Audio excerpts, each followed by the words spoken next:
तुम दिन भर चार्ट घूरते हो, हर मूवमेंट पकड़ने की कोशिश करते हो, लेकिन महीने के अंत में तुम नुकसान में ही रहते हैं। कभी सोचा क्यों? क्योंकि तुम्हें लगा जितना ज्यादा ट्रेड करोगे उतना ज्यादा कमाओगे। लेकिन हकीकत यह है, जितना ज्यादा तुम ट्रेड करते हो उतना ज्यादा तुम अपने सिस्टम से भटक जाते हो। प्रोफेशनल ट्रेडर वो नहीं जो दिन भर स्क्रीन से चिपका रहता है। प्रोफेशनल ट्रेडर वो है जो सिर्फ 1 घंटे में सिस्टम के साथ, डिसिप्लिन के साथ, सोच समझकर ट्रेड करता है और बाकी दिन चैन की सांस लेता है। हर कैंडल एक कहानी है, लेकिन वो कहानी सिर्फ वही समझ पाता है जो भीड़ के पीछे नहीं, सिस्टम के साथ चलता है। और यही सिस्टम सिखाती है द 1 आवर ट्रेड नाम की किताब, जिसे लिखा है ब्रायन एंडरसन ने। आज हम शुरू कर रहे हैं इस बुक की हिंदी ऑडियो बुक, आसान भाषा में, आपके लिए। तो वीडियो शुरू करने से पहले चैनल को सब्सक्राइब कर लीजिए और वीडियो को लाइक करें और अपने दोस्तों के साथ शेयर करना ना भूलें। तो चलिए चैप्टर 1 स्टार्ट करते हैं। हाई वॉल्यूम रनर्स, वो स्टॉक्स जो भागने को तैयार हैं। तस्वीर बनाइए, सुबह 9:15 है, मार्केट खुलने वाला है, सैकड़ों स्टॉक्स स्क्रीन पर हैं, लेकिन उनमें से कुछ ऐसे हैं जो आज बिल्कुल अलग तरह से सांस ले रहे हैं। उनका वॉल्यूम अचानक तेज हो गया है और कीमतें उछल रही हैं। इन्हें कहते हैं हाई वॉल्यूम रनर्स। जब भी किसी स्टॉक में अचानक भारी वॉल्यूम आता है और उसका प्राइस तेजी से ऊपर भागता है, तो वहां कुछ बड़ा हो रहा है। या तो कोई न्यूज, कोई ब्रेकआउट, या फिर इंस्टीट्यूशनल खरीदारों की एंट्री। ब्रायन एंडरसन कहता है, जहां वॉल्यूम जाता है वहीं पैसा बहता है। लेकिन सवाल है, हाई वॉल्यूम रनर को कैसे पहचाने? इसके 3 सिंपल सिग्नल होते हैं। 1, प्राइस में अचानक तेज मूवमेंट, 5-10% ऊपर या नीचे। 2, वॉल्यूम 20x या 30x से ज्यादा, मतलब औसत से बहुत ऊपर। 3, दिन के पहले 15-30 मिनट में ही हलचल, क्योंकि यहीं से पूरा दिन सेट होता है। हाई वॉल्यूम रनर्स वो स्टॉक्स हैं जो भीड़ से अलग हैं। इनमें इतनी एनर्जी होती है कि अगर आप सही टाइम पर घोड़ा पकड़ लें तो पूरा रेस जीत सकते हैं। लेकिन ध्यान दें, हर भागता हुआ स्टॉक रनर नहीं होता। ब्रायन एंडरसन सिखाते हैं कि सिर्फ वॉल्यूम काफी नहीं है, प्राइस एक्शन और कॉन्टेक्स्ट भी जरूरी है। अगर प्राइस ऊपर जा रहा है लेकिन भारी रेजिस्टेंस के पास है, तो ये झांसा भी हो सकता है। इसलिए हाई वॉल्यूम रनर तभी चुने जाते हैं जब price plus volume plus structure तीनों का तालमेल हो। अब सोचिए, अगर सही स्टॉक पकड़ लिया लेकिन एंट्री गलत ले ली, तो क्या सिर्फ सही स्टॉक पहचानना काफी है या टाइमिंग और स्ट्रक्चर भी जरूरी है? यही जवाब मिलेगा अगले चैप्टर में, जहां हम बात करेंगे वॉल्यूम और प्राइस एक्शन की खतरनाक केमिस्ट्री की। तो शुरू करते हैं चैप्टर 2, बेसिक ट्रेनिंग। अगर आप किसी जंग में जा रहे हैं तो आपको पहले अपने हथियार पहचानने चाहिए। उसी तरह अगर आप ट्रेडिंग की दुनिया में उतर रहे हैं तो सबसे पहले आपको बेसिक चीजें समझनी होंगी। ब्रायन एंडरसन इस चैप्टर में आपको वही बेसिक ट्रेनिंग देते हैं जो हर ट्रेडर को शुरुआत में मिलनी चाहिए, भले ही आप नए हों या कई साल से ट्रेड कर रहे हों। सबसे पहले समझिए कि ट्रेडिंग और इन्वेस्टिंग दोनों अलग अलग चीजें हैं। इन्वेस्टर वो होता है जो किसी कंपनी में लंबी अवधि के लिए पैसा लगाता है, सालों तक। वो कंपनी की फंडामेंटल वैल्यू देखता है, जैसे उसकी कमाई, उसका बिजनेस मॉडल और उसका फ्यूचर पोटेंशियल। लेकिन ट्रेडर सिर्फ प्राइस मूवमेंट को देखता है, यानी चार्ट पर प्राइस ऊपर जा रहा है या नीचे। वो कम समय में प्राइस में आने वाले बदलाव से पैसा कमाने की कोशिश करता है। ट्रेडिंग पूरी तरह से psychology, price action, risk management और डिसिप्लिन पर टिकी होती है। अब बात करते हैं 2 अहम एनालिसिस की, फंडामेंटल एनालिसिस और टेक्निकल एनालिसिस। फंडामेंटल एनालिसिस में आप कंपनी के बारे में जानने की कोशिश करते हैं, जैसे उसका रेवेन्यू कितना है, प्रॉफिट कितना है, कंपनी का मैनेजमेंट कैसा है और क्या उसका फ्यूचर स्टेबल दिखता है। यह इन्वेस्टर्स के लिए होता है, लेकिन ट्रेडर्स के लिए ज्यादा जरूरी होता है टेक्निकल एनालिसिस, जिसमें आप सिर्फ प्राइस चार्ट, वॉल्यूम और कैंडलस्टिक पैटर्न्स को देखकर तय करते हैं कि किसी स्टॉक को कब खरीदना है और कब बेचना है। ब्रायन बताते हैं कि मार्केट में 2 ताकतें काम करती हैं, डिमांड और सप्लाई। जब किसी स्टॉक को खरीदने वाले ज्यादा होते हैं तो उसका प्राइस ऊपर जाता है, डिमांड ज्यादा, और जब बेचने वाले ज्यादा होते हैं तो प्राइस नीचे आता है, सप्लाई ज्यादा। यही लॉजिक हर प्राइस मूव के पीछे होता है। ट्रेडिंग में एक और अहम कॉन्सेप्ट होता है सपोर्ट और रेजिस्टेंस। सपोर्ट वो लेवल होता है जहां प्राइस नीचे गिरते गिरते रुक जाता है क्योंकि वहां बायर्स ज्यादा होते हैं। रेजिस्टेंस वो लेवल होता है जहां प्राइस ऊपर जाते जाते रुक जाता है क्योंकि वहां सेलर्स ज्यादा होते हैं। हर अच्छे ट्रेडर को यह पता होना चाहिए कि सपोर्ट कहां है, रेजिस्टेंस कहां है, ताकि वो सही एंट्री और एग्जिट प्लान कर सके। ब्रायन ये भी बताते हैं कि आपको इंडिकेटर पर नहीं, प्राइस और वॉल्यूम पर भरोसा करना चाहिए।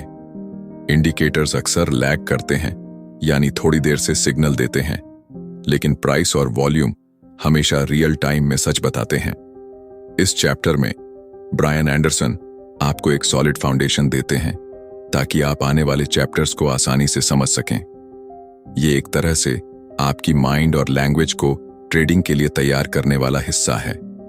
अब एक सवाल जो आपको सोचने पर मजबूर कर देगा, अगर प्राइस और वॉल्यूम ही सब कुछ बताते हैं तो क्या हमें इंडिकेटर्स की जरूरत है भी या नहीं? इसका जवाब मिलेगा चैप्टर 3 में, जहां बात होगी वॉल्यूम और प्राइस एक्शन की उस जोड़ी की जो हर सक्सेसफुल ट्रेड के पीछे छिपी होती है। चलिए बात करते हैं चैप्टर 3 की, volume and price action. Brian Anderson इस चैप्टर की शुरुआत एक बहुत ही दमदार लाइन से करते हैं, अगर आप सिर्फ एक चीज सीखना चाहते हैं तो वो होनी चाहिए वॉल्यूम और प्राइस एक्शन को समझना। ट्रेडिंग में लोग अक्सर इंडिकेटर्स के पीछे भागते हैं, जैसे RSI, MACD, मूविंग एवरेज वगैरह, लेकिन ब्रायन साफ कहते हैं कि ये सभी इंडिकेटर्स सिर्फ प्राइस के पीछे चलते हैं, यानी जब प्राइस कुछ कर चुका होता है तब जाकर ये सिग्नल देते हैं। लेकिन वॉल्यूम और प्राइस एक्शन, ये दो ऐसे सिग्नल हैं जो आपको उसी वक्त बताते हैं कि मार्केट में क्या चल रहा है।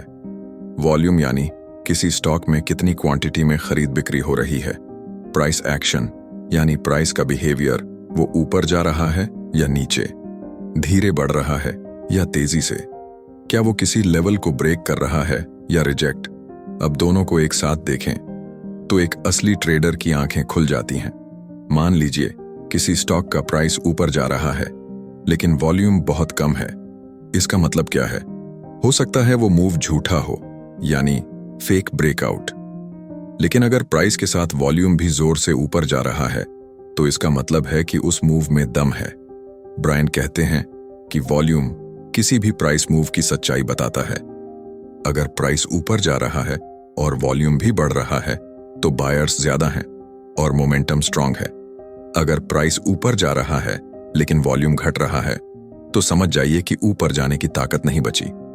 इसी तरह अगर कोई स्टॉक नीचे गिर रहा है लेकिन वॉल्यूम बहुत ज्यादा है तो पैनिक सेलिंग हो रही है, और अगर उसी जगह पर वॉल्यूम अचानक कम हो जाए तो इसका मतलब सेलिंग खत्म हो रही है और अब मार्केट स्टेबल हो सकता है। अब बात करते हैं कैंडलस्टिक पैटर्न्स की। ब्रायन कोई 50 पैटर्न याद करने को नहीं कहते, वो सिर्फ ये सिखाते हैं कि कैंडल क्या कह रही है। क्या बायर्स ने जीत हासिल की या सेलर्स ने? क्या मार्केट ओपन हुआ ऊपर और क्लोज हुआ नीचे, या उल्टा? एक कैंडल एक स्टोरी होती है, और जब आप वॉल्यूम के साथ उस कहानी को पढ़ते हैं तो आपको अंदाजा हो जाता है कि अगला मूव कहां जा सकता है। ब्रायन सिखाते हैं कि हर कैंडल को वॉल्यूम के साथ देखो। अगर कोई स्ट्रॉन्ग बुलिश कैंडल है लेकिन वॉल्यूम कम है तो शायद वो मूव टिकेगा नहीं, लेकिन अगर वही कैंडल स्ट्रॉन्ग है और वॉल्यूम हाई है तो एंट्री के लिए तैयार रहो। इस चैप्टर का सबसे बड़ा सबक है प्राइस एक्शन और वॉल्यूम मिलकर वो सच्चाई दिखाते हैं जो कोई इंडिकेटर नहीं दिखा सकता। ब्रायन एंडरसन मानते हैं कि अगर आपको सिर्फ यही एक चीज सही से समझ आ गई तो आप 90% ट्रेडर से बेहतर बन सकते हो। अब सोचिए, अगर वॉल्यूम इतना पावरफुल है तो क्या हम सिर्फ वॉल्यूम देखकर ही ट्रेड कर सकते हैं, या एंट्री के लिए कोई क्लियर रूल और कन्फर्मेशन भी जरूरी है? इसका जवाब मिलेगा अगले चैप्टर में, जहां हम सीखेंगे कैसे हाई वॉल्यूम रनर में सही एंट्री ली जाती है और ट्रेड को स्टेप बाय स्टेप मैनेज किया जाता है। अब शुरू करते हैं chapter 4, controlling risk. Brian Anderson इस चैप्टर की शुरुआत एक बहुत ही जरूरी सच्चाई से करते हैं आपका गोल ये नहीं होना चाहिए कि हर ट्रेड में जीतना है, बल्कि आपका गोल होना चाहिए कि जब आप जीतें तो बड़ा जीतें और जब हारें तो छोटा हारें। ट्रेडिंग की दुनिया में सबसे ज्यादा लोग इसलिए हारते हैं क्योंकि वो सिर्फ एंट्री पर ध्यान देते हैं, लेकिन रिस्क पर नहीं। इस चैप्टर में ब्रायन हमें सिखाते हैं कि ट्रेडिंग में असली सक्सेस एंट्री में नहीं, बल्कि रिस्क मैनेजमेंट में छुपी होती है। ब्रायन का पहला रूल है, never risk more than 1-3% of your account on a single trade. मतलब अगर आपके पास 1 लाख की कैपिटल है तो आप एक ट्रेड में 1000 से 3000 से ज्यादा रिस्क नहीं ले सकते। अब सवाल आता है, ये रिस्क निकालते कैसे हैं? इसके लिए ब्रायन सिखाते हैं पोजीशन साइजिंग का एक फॉर्मूला। पोजीशन साइज बराबर amount you are willing to risk भागा entry price minus stop loss price. उदाहरण के लिए मान लीजिए आप एक स्टॉक 100 पर खरीदना चाहते हैं और आपका स्टॉप लॉस 97 पर है। मतलब आप हर शेयर पर 3 रिस्क ले रहे हैं। अगर आप कुल 1500 रिस्क करना चाहते हैं तो आप 1500 भागा 3 बराबर 500 शेयर्स खरीद सकते हैं। यही है प्रोफेशनल तरीका। यहीं पर न्यूबी और प्रो ट्रेडर में फर्क पड़ता है। न्यूबी ट्रेडर अंदाजे से ट्रेड करता है, लेकिन प्रो ट्रेडर हर चीज नापतोल कर करता है, क्योंकि वो जानता है कि मार्केट में कभी भी कुछ भी हो सकता है। ब्रायन ये भी बताते हैं कि रिस्क कंट्रोल सिर्फ पैसा बचाने का तरीका नहीं है, ये एक मेंटल टूल भी है। जब आपको पता होता है कि आपने रिस्क डिफाइन किया हुआ है तो आपके ट्रेड में इमोशन नहीं आता, ना ज्यादा डर, ना ज्यादा लालच, सिर्फ लॉजिक और प्लान। एक और जरूरी बात, स्टॉप लॉस कभी भी मन से नहीं लगाना चाहिए। स्टॉप लॉस हमेशा चार्ट के टेक्निकल लेवल पर लगाओ, यानी किसी सपोर्ट के नीचे या किसी रेजिस्टेंस के ऊपर। और सबसे जरूरी बात, स्टॉप लॉस को कभी बीच में बदलो मत। ब्रायन कहते हैं कि अगर आपका स्टॉप हिट हो गया तो कोई बात नहीं, आप फेल नहीं हुए, बस ट्रेड आपकी शर्तों पर नहीं गया। मूव ऑन करो। इस चैप्टर का मकसद एक ही है, control what you can control, और सबसे पहले कंट्रोल करो अपना रिस्क। अगर आप रिस्क सही से मैनेज कर लेते हैं तो आपको हर ट्रेड जीतने की जरूरत ही नहीं पड़ेगी। कुछ बड़े प्रॉफिट और कुछ छोटे लॉसेस, यही लॉन्ग टर्म सक्सेस का सीक्रेट है। अब सोचिए, अगर आपने रिस्क डिफाइन कर लिया तो क्या ट्रेड में एंट्री और एग्जिट भी उसी तरह रूल बेस्ड होनी चाहिए, या फीलिंग और गट फीलिंग से एंट्री लेना भी कभी कभी सही होता है? इसका जवाब मिलेगा अगले चैप्टर में, जहां आप सीखेंगे कि हाई वॉल्यूम रनर को स्पॉट करने के बाद क्या करना चाहिए, कौन से सिग्नल पर एक्शन लेना है और कौन से सिग्नल को इग्नोर करना है। चलिए बात करते हैं चैप्टर 5 की। हाई वॉल्यूम रनर कैसे पहचाने? अब तक आपने सीखा कि ट्रेडिंग में रिस्क कैसे कंट्रोल करना है, लेकिन सवाल यह है, किस स्टॉक में ट्रेड करें? हर दिन मार्केट में सैकड़ों स्टॉक्स होते हैं, लेकिन ब्रायन एंडरसन सिर्फ उन्हीं स्टॉक्स को चुनते हैं जो उस दिन सबसे ज्यादा भाग रहे होते हैं, मतलब जिनमें जबरदस्त बाइंग चल रही होती है। इन्हें कहते हैं हाई वॉल्यूम रनर्स। अब ऐसे स्टॉक्स को कैसे पकड़ें? ब्रायन एक सिस्टम बनाते हैं जिसमें वो एक खास सॉफ्टवेयर या ऐप से कुछ चीजें देखते हैं। 1, जो स्टॉक आज बहुत तेजी से ऊपर जा रहा है, कम से कम 4% ऊपर। 2, जिसमें वॉल्यूम यानी खरीद बिक्री बहुत ज्यादा हो गई हो। 3, जिसकी कीमत ज्यादा बड़ी ना हो, 100 से कम, ताकि छोटे पैसों से ट्रेड हो सके। 4, जिसमें आज कुछ न्यूज या एक्टिविटी हुई हो जिससे लोग उसमें दिलचस्पी दिखा रहे हों। ब्रायन कहते हैं हर भागता हुआ स्टॉक ट्रेड करने लायक नहीं होता, इसलिए वो हर स्टॉक को देखने के बाद सोचते हैं क्या ये सच में ट्रेड लायक है या सिर्फ दिखावा कर रहा है। इसके लिए वो 2 चीजें चेक करते हैं। ग्रीन फ्लैग, अगर स्टॉक सस्ता है, स्ट्रॉन्ग सपोर्ट पर है और वॉल्यूम अच्छा है तो ये पॉजिटिव सिग्नल है। रेड फ्लैग, अगर स्टॉक पहले ही बहुत ऊपर भाग चुका है या बहुत रिस्की लग रहा है तो ट्रेड नहीं करना।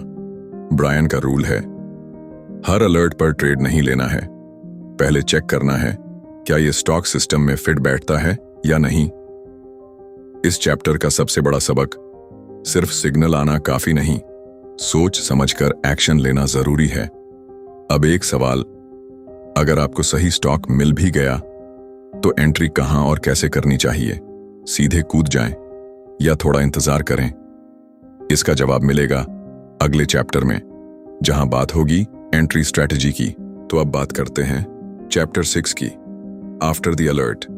अब मान लीजिए आपने हाई वॉल्यूम रनर को पहचान लिया, यानी वो स्टॉक जो आज तेजी से भाग रहा है और सबकी नजर में है। लेकिन सवाल ये है कि अब करना क्या है। ब्रायन एंडरसन कहते हैं कि अलर्ट मिलते ही सीधे ट्रेड में मत कूदो। पहले स्टॉक को 3 टाइम फ्रेम में चेक करो। 1 वीकली चार्ट, ताकि पता चले कि बड़ी तस्वीर में स्टॉक कहां खड़ा है। 2 डेली चार्ट, ताकि ट्रेंड और सपोर्ट रेजिस्टेंस दिखाई दें। 3 5 मिनट चार्ट, ताकि एंट्री का सही टाइम पता चले। इसके बाद ब्रायन एक आसान तरीका अपनाते हैं, जिसे वो कहते हैं रेड फ्लैग और ग्रीन फ्लैग चेक। अगर स्टॉक में बहुत ज्यादा खतरा है, जैसे ऊपर स्ट्रॉन्ग रेजिस्टेंस है या बहुत ज्यादा गैप अप हो चुका है, तो वो रेड फ्लैग है, मतलब ट्रेड रिस्की हो सकता है। लेकिन अगर स्टॉक एक स्ट्रॉन्ग सपोर्ट पर है, वॉल्यूम अच्छा है और पैटर्न साफ दिख रहा है, तो वो ग्रीन फ्लैग है, मतलब ट्रेड का मौका अच्छा है। ब्रायन कहते हैं अलर्ट मतलब एंट्री नहीं, पहले सोचो फिर ट्रेड करो। हर ट्रेड लेने से पहले यह जरूर देखो कि क्या वो आपके सिस्टम के रूल में फिट बैठता है। इस चैप्टर का सबसे बड़ा सबक, सही स्टॉक मिलना जरूरी है, लेकिन एंट्री से पहले सही जांच और सोच उससे भी ज्यादा जरूरी है। अब सोचिए, अगर सब कुछ ठीक लग रहा है, तो अब एंट्री कहां लेनी है, किस प्राइस पर और कैसे ऑर्डर लगाना है। इसका जवाब मिलेगा अगले चैप्टर में, जहां बात होगी परफेक्ट एंट्री स्ट्रैटेजी की। तो चलिए बात करते हैं चैप्टर 7 की, गेनिंग एंट्री। अब तक आपने सही स्टॉक ढूंढ लिया है, उसे 3 टाइम फ्रेम में चेक कर लिया है, रेड और ग्रीन फ्लैग्स देख लिए हैं। अब सबसे बड़ा सवाल है, एंट्री कहां और कैसे करें। ब्रायन एंडरसन इस चैप्टर में सिखाते हैं कि एंट्री सिर्फ गट फीलिंग से नहीं लेनी है, एंट्री भी एक सिस्टम से होनी चाहिए, एक क्लियर रूल के साथ। ब्रायन का रूल है ओपनिंग रेंज ब्रेकआउट पर एंट्री लेना। मतलब क्या, मार्केट खुलने के बाद पहले 15 मिनट तक स्टॉक की हाई और लो रेंज बनती है। ब्रायन सिर्फ उस स्टॉक में एंट्री करते हैं जो इस रेंज को ऊपर की तरफ ब्रेक करता है। लेकिन एंट्री ऐसे ही नहीं, वो एक स्टॉप लिमिट ऑर्डर का इस्तेमाल करते हैं। मतलब वो ऑर्डर पहले से सेट कर देते हैं, जैसे ही प्राइस एक तय लेवल पार करता है, ट्रेड ऑटोमेटिकली चालू हो जाए। साथ में वो एक और काम करते हैं, ऑर्डर के साथ साथ स्टॉप लॉस भी पहले से सेट करते हैं। इसे कहते हैं ओसीओ ऑर्डर या वन ट्रिगर्स अदर ऑर्डर। मतलब जैसे ही बाय ऑर्डर ट्रिगर हो, वैसे ही स्टॉप लॉस भी एक्टिवेट हो जाए। इसका फायदा ये है कि आपको स्क्रीन के सामने बैठे रहने की जरूरत नहीं, इमोशन के चलते गलती नहीं होगी, रिस्क पहले से तय रहेगा। ब्रायन कहते हैं एंट्री लेनी है ब्रेकआउट पर, लेकिन कॉन्फर्मेशन के साथ, न कि जल्दबाजी में। इस चैप्टर का सबसे बड़ा सबक, सही एंट्री वही है जो प्लान के साथ हो, पैनिक में नहीं। अगर एंट्री फिक्स्ड है तो माइंडसेट भी स्टेबल रहेगा। अब सोचिए, अगर आपने एंट्री ले ली तो ट्रेड में बने कैसे रहें, प्रॉफिट कब बुक करें, कब एग्जिट करें। इसका जवाब मिलेगा अगले चैप्टर में, जहां बात होगी ट्रेड से निकलने की स्ट्रेटेजी पर, यानी टेकिंग प्रॉफिट्स। अब चलते हैं चैप्टर 8 की ओर, टेकिंग प्रॉफिट्स। अब मान लीजिए आपने सही स्टॉक चुना, सही एंट्री ली, ट्रेड भी आपकी डायरेक्शन में चल पड़ा। अब अगला सबसे इंपॉर्टेंट सवाल है, प्रॉफिट कब और कैसे लेना है। ब्रायन एंडरसन कहते हैं कि बहुत सारे ट्रेडर्स एंट्री तो सही लेते हैं, लेकिन एग्जिट करने में गलती कर बैठते हैं। कभी जल्दी प्रॉफिट बुक कर लेते हैं और कभी देर कर देते हैं और पूरा प्रॉफिट गायब हो जाता है। इसलिए इस चैप्टर में वो सिखाते हैं एग्जिट स्ट्रेटेजी का होना एंट्री से भी ज्यादा जरूरी है। ब्रायन का तरीका साफ है, जब ट्रेड आपके फेवर में चल रहा हो तो उसे इमोशन से नहीं, सिस्टम से मैनेज करो। वो 3 चीजों पर ध्यान देते हैं, वेट, टारगेट जोन्स। पहले से ही चार्ट देखकर उन लेवल्स को पहचानो जहां प्राइस रुक सकता है, जैसे पुराने रेजिस्टेंस या राउंड नंबर्स 50, 100 आदि। वहीं आपका पहला टारगेट होना चाहिए। 2 ट्रेलिंग स्टॉप। जैसे जैसे प्राइस ऊपर जाता है, आप अपना स्टॉप लॉस भी साथ साथ ऊपर खिसकाते रहो। इससे अगर प्राइस अचानक पलटे तो आपका प्रॉफिट बचा रहेगा। 3 कैंडल और वॉल्यूम को ऑब्जर्व करना। अगर वॉल्यूम घट रहा है या कैंडलस्टिक वीक दिख रही है तो एग्जिट का समय पास है। ब्रायन कहते हैं, प्रॉफिट को प्रोटेक्ट करना उतना ही इंपॉर्टेंट है जितना उसे कमाना। मतलब ये कि जब ट्रेड में प्रॉफिट हो रहा है तो उसे सेफ निकालना आपकी रिस्पॉन्सिबिलिटी है। और सबसे जरूरी बात, एग्जिट प्लान पहले से तैयार होना चाहिए। ट्रेड के बीच में डिसीजन लेना रिस्की होता है। इस चैप्टर का सबसे बड़ा सबक, एंट्री आपको मार्केट में लाती है लेकिन एग्जिट ही आपको प्रॉफिट दिलाती है। बिना एग्जिट स्ट्रेटेजी के ट्रेडिंग अधूरी है। अब सोचिए, अगर आपने ट्रेड किया, प्रॉफिट लिया, लेकिन क्या आपने उसे बाद में रिव्यू भी किया? क्या आपने समझा कि यह ट्रेड क्यों चला या क्यों फेल हुआ? इसका जवाब मिलेगा अगले चैप्टर में, जहां हम बात करेंगे चार्ट रिव्यू की, यानी सीखना अपने ही ट्रेड से। तो अब चैप्टर 9, चार्ट रिव्यू। अब तक आपने सीखा कैसे सही स्टॉक पहचानना है, एंट्री कहां लेनी है और प्रॉफिट कब और कैसे लेना है।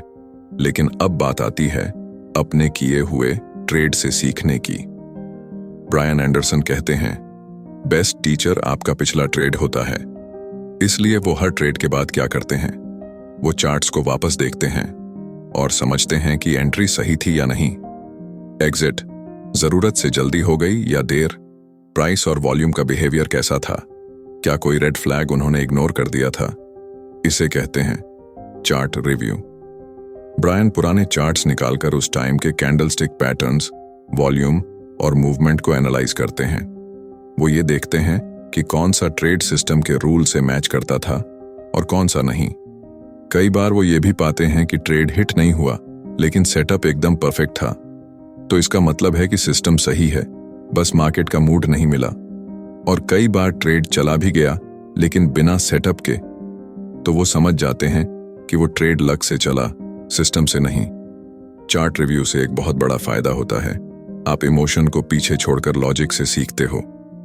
हर रिव्यू में एक पैटर्न दिखता है और यही पैटर्न आपको अगले ट्रेड में इंप्रूव करने में मदद करता है। ब्रायन का एक और सुझाव है, अपने अच्छे और बुरे ट्रेड का स्क्रीनशॉट और नोट्स रखो। हर महीने उन्हें दोबारा देखो। ये आपके खुद के ट्रेडिंग टीचर बन जाएंगे। इस चैप्टर का सबसे बड़ा सबक, हर ट्रेड में पैसा नहीं लेकिन सीख जरूर होती है और वही सीख आपको प्रो ट्रेडर बनाती है। अब सोचिए, अगर सिस्टम से ट्रेड किया, प्रॉफिट लिया, रिव्यू भी किया, तो अब बारी है उस पूरे सिस्टम को स्टेप बाय स्टेप दोहराने की। क्या आपके पास वो चेकलिस्ट है जो हर ट्रेड से पहले आपको रास्ता दिखाए? इसका जवाब मिलेगा आखिरी चैप्टर में, जहां हम करेंगे पूरे सिस्टम का रिकैप एक सिंपल चेकलिस्ट के साथ। तो चलिए शुरू करते हैं इस किताब के आखिरी और सबसे जरूरी चैप्टर की बात, step by step recap. Brian Anderson इस आखिरी चैप्टर में हमें ट्रेडिंग के पूरे सिस्टम को एक बार फिर से दोहराते हैं सिंपल स्टेप्स में, ताकि हम हर बार ट्रेड करने से पहले खुद को एक चेक दे सकें। Step by step checklist. 1. Scan करना सीखो। हर दिन ऐसे स्टॉक्स को स्कैन करो जिनमें आज ज्यादा वॉल्यूम आया हो और जो प्राइस में तेजी दिखा रहे हों। 2. 3 चार्ट टाइम फ्रेम्स देखो। वीकली, डेली और 5 मिनट चार्ट पर नजर डालो ताकि तुम्हें शॉर्ट टर्म और लॉन्ग टर्म दोनों का आइडिया हो। 3. रेड फ्लैग्स और ग्रीन फ्लैग्स चेक करो। अगर बहुत ज्यादा रिस्क दिख रहा है तो ट्रेड से दूर रहो। अगर स्ट्रॉन्ग सपोर्ट, वॉल्यूम और क्लीन चार्ट दिखे तो ट्रेड के लिए रेडी रहो। 4. एंट्री प्लान सेट करो। एंट्री सिर्फ तभी लो जब स्टॉक ओपनिंग रेंज को ब्रेक करे और एंट्री हमेशा सिस्टम से लो, फीलिंग से नहीं। 5. स्टॉप लॉस और पोजीशन साइज फिक्स करो। हर ट्रेड में कितना रिस्क लेना है ये पहले से तय होना चाहिए। 3% से ज्यादा कभी रिस्क मत लो। 6. Exit strategy. पहले से सोचो, प्रॉफिट को सिर्फ कमाना नहीं, बचाना भी आना चाहिए। ट्रेलिंग स्टॉप और टारगेट जोन्स को हमेशा ध्यान में रखो। 7. ट्रेड के बाद चार्ट रिव्यू जरूर करो। हर ट्रेड तुम्हारा टीचर है, उसे एनालाइज करो ताकि अगली बार और बेटर डिसीजन ले सको। ब्रायन बार बार एक बात कहते हैं, सिस्टम से ट्रेड करो, इमोशन से नहीं, क्योंकि फीलिंग हर दिन बदलती है लेकिन सिस्टम हर दिन काम करता है। इस किताब से आपने क्या सीखा? कि ट्रेडिंग सिर्फ पैसा कमाने का तरीका नहीं, यह एक डिसिप्लिन, फोकस और सेल्फ कंट्रोल का खेल है। कि मार्केट में सरवाइव वही करता है जो सीखने के लिए तैयार है। और हार से डरता नहीं। और सबसे बड़ी बात, सिर्फ नॉलेज नहीं, एक्शन जरूरी है। आखिरी शब्द आपके जीवन के लिए सुझाव। 1, हर दिन सीखो, लेकिन साथ साथ अप्लाई भी करो। सिर्फ सुनकर एक्सपर्ट नहीं बना जाता, छोटे छोटे ट्रेड से प्रैक्टिस शुरू करो। 2, सिस्टम बनाओ और उससे जुड़ जाओ। जब तक एक सिस्टम नहीं अपनाओगे, मार्केट आपको हिलाता रहेगा। P3, धैर्य रखो। आज नहीं तो कल ये मेहनत रंग जरूर लाएगी, लेकिन बस शर्त यह है कि आप टूटो नहीं। 4, अपनी गलतियों को छुपाओ मत, उनसे सीखो। जितनी जल्दी एक्सेप्ट करोगे, उतनी जल्दी ग्रो करोगे। 5, मार्केट को जीतने से पहले अपने माइंड को जीतो, क्योंकि असली लड़ाई चार्ट पर नहीं, आपके मन के अंदर होती है। इस किताब का संदेश, 1 घंटे की ट्रेडिंग से पैसा कमाया जा सकता है, अगर आपके पास एक साफ सिस्टम और क्लियर माइंडसेट है। और अगर ये दोनों हैं, तो ट्रेडिंग न सिर्फ कमाई बनती है, बल्कि आजादी का रास्ता भी। अब आप पर है, क्या आप इस सिस्टम को सिर्फ सुनेंगे या इसे अपने जीवन में उतारेंगे और एक डिसिप्लिन ट्रेडर बनेंगे। धन्यवाद इस ऑडियो बुक को सुनने के लिए। अगर यह सीख आपको वैल्यूएबल लगी, तो इसे अपने दोस्तों, परिवार और ट्रेडिंग कम्युनिटी के साथ जरूर साझा करें। और याद रखिए, रियल फ्रीडम वही है जब पैसा सिस्टम से आए और माइंड शांति में रहे।